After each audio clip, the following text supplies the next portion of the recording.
KHKT News Today. Las Vegas, CNN. The familiar debate over gun control legislation is churning in Washington. But here in the city where 58 people were murdered Sunday night at a concert, those political machinations feel virtually irrelevant.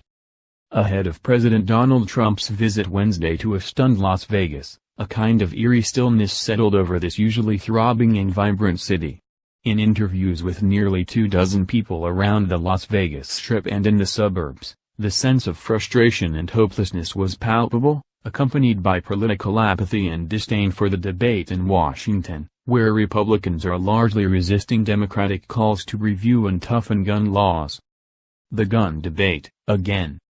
After a crime with no discernible motive, few people here had answers about what Trump or members of Congress could do to prevent the next tragedy. The blood banks, having met their need for the time being, were turning people away. At times, there seemed to be more volunteers passing mini muffins and orange juice than people to take them. Taha Margil is a 36-year-old jiu-jitsu instructor who helps organize a standing pool party on weekends near Mandalay Bay, the hotel from which the gunman fired upon an open crowd. He said he and his friends have been restless since the attack, wanting to find some way to help. On Monday, they drove to different blood donation centers delivering cases of water. On Tuesday, they checked in potential donors. Gill said he and his colleagues felt like they were already on high alert, especially whenever they saw news of a terrorist attack. "We just felt like we were a target as America's playground," Gill said. "When you hear about a terrorist attack overseas, you just hear about it. But when it's here, you feel the pressure of it. It's so confusing what's happening with these attacks," he added. "There is a sense of helplessness at this point. It's just the uncertainty. What's going to happen today? What's going to happen tomorrow?" Even with those concerns thrust to the forefront, Gill and many other voters shrank away from political questions, particularly about new restrictions on guns. For some, the shooting seems to have amplified Nevada's fiercely anti-government sentiment, underscoring the view that politicians don't have the answers. For more than 2 decades, Nevada has been a critical swing state, helping deliver the White House twice for George W. Bush, and then twice for Barack Obama.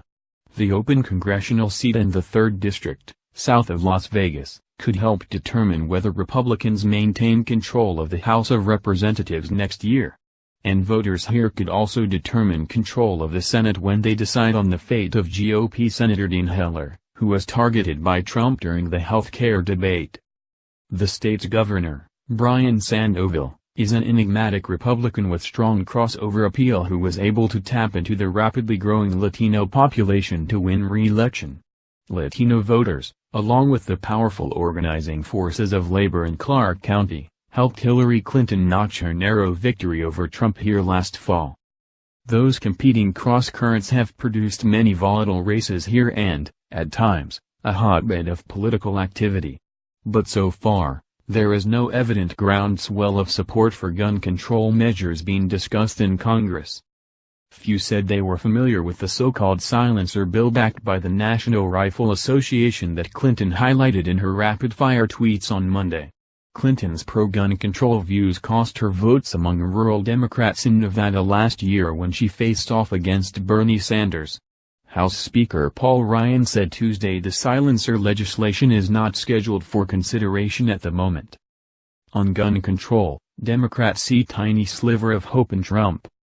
Andrea Holden, a 31-year-old stay-at-home mom from Henderson who waited more than 3 hours with her 4-year-old son to donate blood, noted the shooter appeared to have purchased guns legally and had passed a background check. "To try and wrap your head around something like this, I don't think anybody can," Holden said. "In my opinion, people who have mental illnesses should not have guns. But I am also a pro-gun person. I try to stay out of all the politics," she added. "Every law has a loophole." Holden, who voted for Trump, said she wasn't sure what he could do other than offer a lot of reassurance that this isn't going to happen again. Trump will arrive Wednesday in a city that is still struggling for normalcy. Large portions of Las Vegas Boulevard were closed to traffic until late Tuesday. The enormous LED screens that tower above the highway from the airport to the Strip, which normally advertise shows and other attractions, flashed simple black and white messages thanking first responders and directing drivers to visit the Red Cross website. The glare of the gold-tinted windows of Mandalay Bay Hotel, one of the most prominent buildings on the Strip, was impossible to ignore. Traffic bottled up at the exits closest to the hotel as drivers pointed, some attempting to catch a glimpse of the windows that were smashed by the gunmen on the other side. Americans want strict gun laws after mass shootings. Then their interest fades.